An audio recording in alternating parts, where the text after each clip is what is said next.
ತಿರುಪತಿ ತಿಮ್ಮಪ್ಪನ ಲಡ್ಡು ಪ್ರಸಾದಕ್ಕೆ ಪ್ರಾಣಿಗಳ ಕೊಬ್ಬನ್ನ ಬೆರಕೆ ಮಾಡಿರತಕ್ಕಂಥ ವಿವಾದಕ್ಕೆ ಸಂಬಂಧಪಟ್ಟಂತೆ ಈಗ ದೇಶಾದ್ಯಂತ ಭಾರಿ ಚರ್ಚೆ ಆಗ್ತಾ ಇದೆ.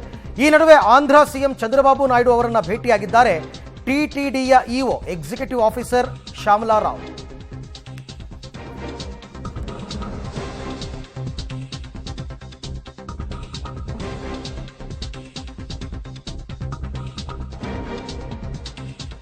ಓಕೆ, ಈ ವಿಚಾರಕ್ಕೆ ಸಂಬಂಧಪಟ್ಟಂತೆ ಅಂದರೆ ಈಗ ತಿರುಪತಿ ದೇಗುಲವನ್ನು ಶುದ್ಧೀಕರಣ ಮಾಡ್ತೀವಿ ಅಂತ ಈಗ ಆಂಧ್ರ ಸರ್ಕಾರ ಏನು ಹೇಳಿದೆ, ಈ ವಿಚಾರಕ್ಕೆ ಸಂಬಂಧಪಟ್ಟಂತೆ ಟಿಟಿಡಿ ತಿರುಮಲ ತಿರುಪತಿ ದೇವಸ್ಥಾನ ಆಡಳಿತ ಮಂಡಳಿಯ ಎಕ್ಸಿಕ್ಯೂಟಿವ್ ಆಫೀಸರ್ ಶ್ಯಾಮಲಾ ರಾವ್ ಮುಖ್ಯಮಂತ್ರಿಗಳನ್ನ ಭೇಟಿಯಾಗಿದ್ದಾರೆ. ನವರಾತ್ರಿಯ ಒಳಗೆ ತಿರುಪತಿ ದೇಗುಲ ಶುದ್ಧೀಕರಣದ ಸಾಧ್ಯತೆ ಇದೆ, ಮಾಡಲೇಬೇಕು.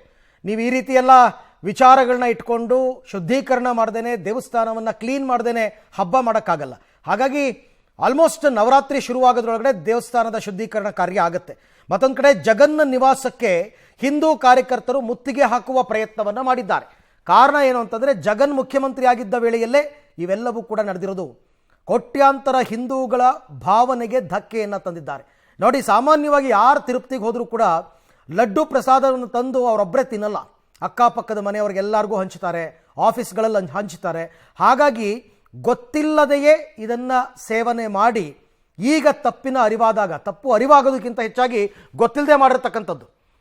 ಆಮೇಲೆ ಆಂಧ್ರ ಪ್ರದೇಶದ ಮುಖ್ಯಮಂತ್ರಿಗಳೇ ಮಾಡಿದ ಆರೋಪ ಇದು. ಹಾಗಾಗಿ ದೇಗುಲದ ಶುದ್ಧೀಕರಣ ಕಾರ್ಯ ಏನೋ ಮೀನಿನ ಎಣ್ಣೆ ಬಳಸಿದ್ದಾರೆ ಅಂತ ಹೇಳ್ತಾರೆ, ದನದ ಕೊಬ್ಬನ್ನು ಬಳಸಿದ್ದಾರೆ, ಹಂದಿ ಕೊಬ್ಬನ್ನು ಬಳಸಿದ್ದಾರೆ ಅಂತ ಹೇಳ್ತಾರೆ. ಇವೆಲ್ಲ ಗೊತ್ತಿರಬೇಕಾದ್ರೆ ದೇವಸ್ಥಾನ ಶುದ್ಧೀಕರಣ ಆಗಲೇಬೇಕಲ್ವಾ?